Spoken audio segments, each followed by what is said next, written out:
Hello, and welcome to this episode of the Limitless Landscapers podcast. I'm Paula, your host and the Landscapers coach. Today, I'm talking about buying back your time with key hires in your landscaping or design business. If this speaks to you, let's go to the show. As the co-founders of the Landscaper Circle, we help you get more money, time and freedom to become limitless through our experiences as fellow landscapers and our tried and tested methods. If you want help with your marketing, managing or growing your business, you've definitely come to the right place. If you're a landscaper, garden designer or supplier to the industry, then hit subscribe so you never miss an episode. Now, let's get back to the show. Hello, guys, and welcome to this episode of the Limitless Landscapers podcast. How are you on this I'm recording this on a Tuesday, on this fine Tuesday, which has been interesting to say the least when it comes to weather-wise. We've had rain, we've had scorching sun, we've had cloud, we've had dry spells. It's been exciting. So how is it with you? Today, I wanted to talk about buying back your time with the right hires, and this was sparked as a bit of a discussion point in my mastermind this morning. With the guys in the mastermind, we were talking about some pivotal moments in business and also what they would do if they were to set up again and what are the key hires that help you in your business. And we had a nice discussion around this and some food for thought for people that hadn't got these people in place. But essentially, it comes down to a couple of things, really. When you first start your business, it's all about you. So you have to do everything. You have to wear every hat. You have to spend so much time basically doing every role in the business. And then when you get to a certain point, you start thinking about hiring. And there's two hires that we all agreed on are really key to growing your landscaping or design business. And that was admin and project management. Because essentially, you are buying back your time to do the things that you want to focus on. Most of us want to focus on growing our business, which means getting more sales in the door. And most of the time, that comes down to you, and you are probably the best person placed to do that. So if you've got people taking care of what I call the boring elements of business, which is admin, and you've got people managing the teams, because you obviously have to have people out there doing the work, if it's not just you, then you have to have project management in place. Otherwise, you can find yourself running around like a headless chicken, trying to manage all the projects, trying to manage all the staff, and then trying to do all the admin that sits behind all of that as well. Plus, with a growing business, admin increases. So they were the two key hires we identified: project management and admin staff. And I wanted to share sort of my experience in this. Now, we haven't recruited a project manager.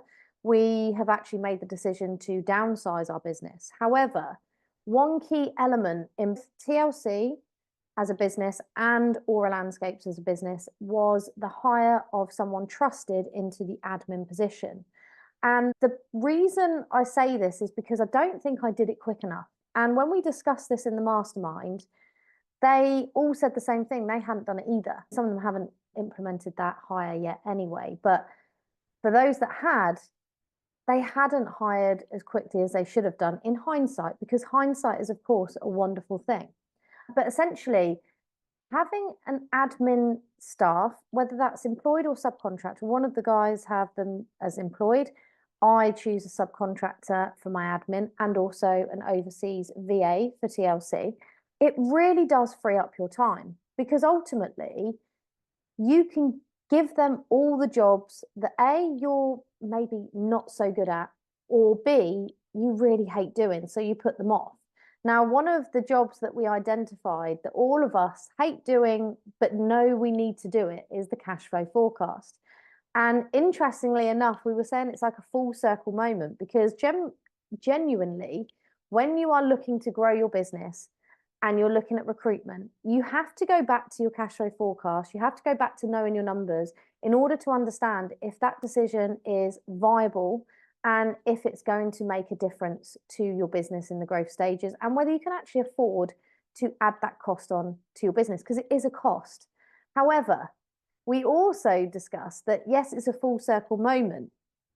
And then when you get them in place, they can actually run your cash flow forecasting for you. So that job doesn't become a burden to you. So when you're going forward making bigger decisions, they can help you with that. Certainly my admin lady, Anne-Marie, she helps me with a lot of financial stuff because her background, she's worked for accountants in the past, so she has a really good understanding of the financial aspects. She loves a spreadsheet, which is something I hate.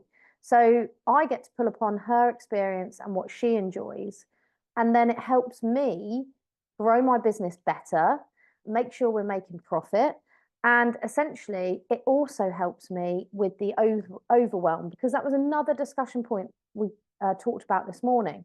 And that was the overwhelm of being a business owner and you get bogged down in everything. So it can lead to overwhelm. Then what happens is we go into the fight or flight response. Now, for me in the past, when I haven't been able to deal with overwhelm, I've generally gone to sleep. So it's like burying your head in the sand and you just feel really exhausted.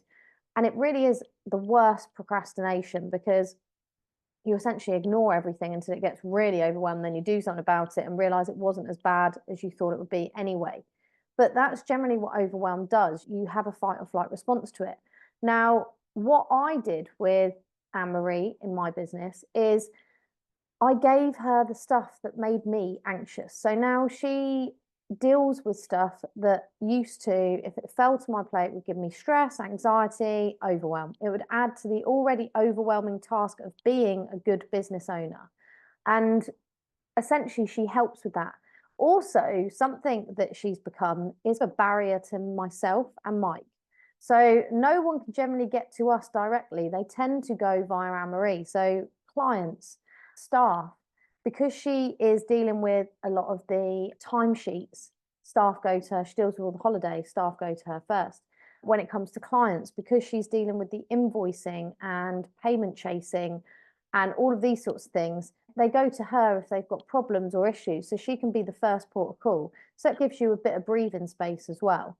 And it reduces the anxiety. So I did say to one of the guys on the mastermind that when he's looking at hiring the admin lady or man, whoever it may be, that he looks at the jobs that gives him the most anxiety. He looks at the jobs that he procrastinates the most on. He looks at the jobs that he puts off time and time again that he knows are important, but he doesn't like doing them. And those are the ones that you should delegate to a trusted person. Now, the bonus for me is that Anne-Marie is Charlotte's mum. Now, for those of you that know, Charlotte used to be my business partner in TLC.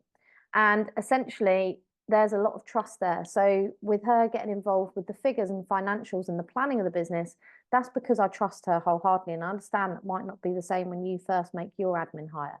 But don't be put off the training to get them there, or you don't know what jobs they're going to do, because ultimately there are so many jobs that you don't think of that you do that you could pass on and delegate to someone who likes and enjoys the aspects of admin and run a business. Because I have delegated a lot of things. So I'll give you a few examples. Invoicing, obviously debt collection, dealing with client issues, dealing with clients on the first instances, following up, looking at cash flow forecasting, looking at the job costings, looking at profit and loss, liaising with the accountants, doing the payroll, doing the holidays, the timesheets, looking at and logging the tracking on the vehicles, some vehicle management, like she lets us know when the MOT is due and the services are due so that we can book it in.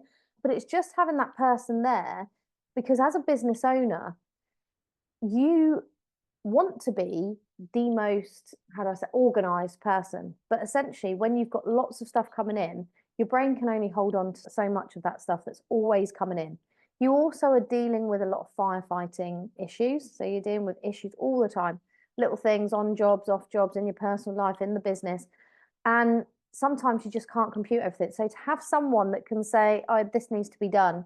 I often say to Anne-Marie, what do I need to do this week? And she'll just say, oh, I need your help on X, Y, and Z. And they're still waiting for a response, or you need to chase Mike for X, Y, and Z. And it just helps having someone there in your corner that will remind you of things, that will be a sounding board when you're making big decisions, and be someone that's involved in the business, but also not as entrenched within the business, so that they don't have rose-tinted glasses on, so they can reflect back to you things before you make decisions. So You might have an idea and you can bounce it across with your admin lady and they say, nah, that's ridiculous. Don't be utterly insane. Or for instance, emails going back and forth. You might want to say something back to a client that's pissed you off and they say, this happened the other day. No, do not send that. Let's think about this before we go back to them.